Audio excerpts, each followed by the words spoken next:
आइए अब एक एक करके इन सभी तत्वों को गहराई से समझते हैं। शुरुआत करते हैं मुख्य पोषक तत्वों से, यानी एनपीके से। पहला तत्व है नाइट्रोजन।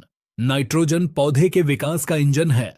यह पौधे को गहरा हरा रंग देता है और उसकी वानस्पतिक वृद्धि करता है, यानी तना और पत्तियां बढ़ाने का काम नाइट्रोजन का है। जब पौधे में नाइट्रोजन की कमी होती है तो पौधा बौना रह जाता है।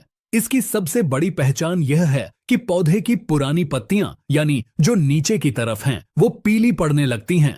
ऐसा इसलिए होता है क्योंकि पौधा अपनी जान बचाने के लिए पुरानी पत्तियों से नाइट्रोजन खींचकर नई पत्तियों को दे देता है। दूसरा मुख्य तत्व है फास्फोरस। फास्फोरस को आप पौधे की ऊर्जा कह सकते हैं। यह जड़ों का विकास करता है। अगर जड़ें मजबूत नहीं होंगी तो पौधा मिट्टी से भोजन कैसे उठाएगा? फास्फोरस की कमी होने पर जड़ें विकसित नहीं होती और पौधे का रंग गहरा नीला या बैंगनी हो जाता है। अक्सर आप मक्का या टमाटर में देखते होंगे कि पत्तियां किनारों से बैंगनी रंग की हो रही हैं। यह फास्फोरस की कमी का साफ संकेत है। तीसरा मुख्य तत्व है पोटाश। पोटाश पौधे का डॉक्टर है। यह पौधे में रोगों से लड़ने की ताकत पैदा करता है।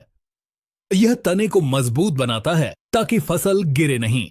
साथ ही फलों में चमक, वजन और स्वाद पोटाश की वजह से ही आता है। पोटाश की कमी की पहचान बहुत आसान है। इसमें पत्तियों के किनारे ऐसे जल जाते हैं जैसे किसी ने माचिस से जला दिए हों। यह लक्षण पुरानी पत्तियों पर पहले दिखाई देता है। अब हम बढ़ते हैं द्वितीयक पोषक तत्वों की ओर, जिन्हें अक्सर किसान भाई नजरअंदाज कर देते हैं, लेकिन ये बहुत जरूरी हैं। चौथा तत्व है कैल्शियम। कैल्शियम पौधे की हड्डियों का काम करता है।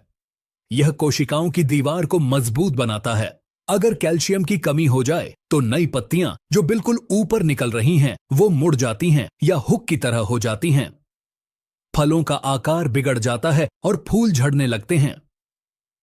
टमाटर में नीचे से फल का सड़ना कैल्शियम की कमी का सबसे बड़ा उदाहरण है। पांचवां तत्व है मैग्नीशियम। मैग्नीशियम पौधे की रसोई का मुख्य हिस्सा है।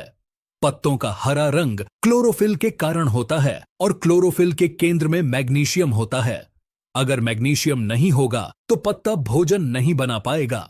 इसकी कमी की पहचान यह है कि पुरानी पत्तियों की नसें तो हरी रहती हैं, लेकिन नसों के बीच का हिस्सा पीला पड़ जाता है।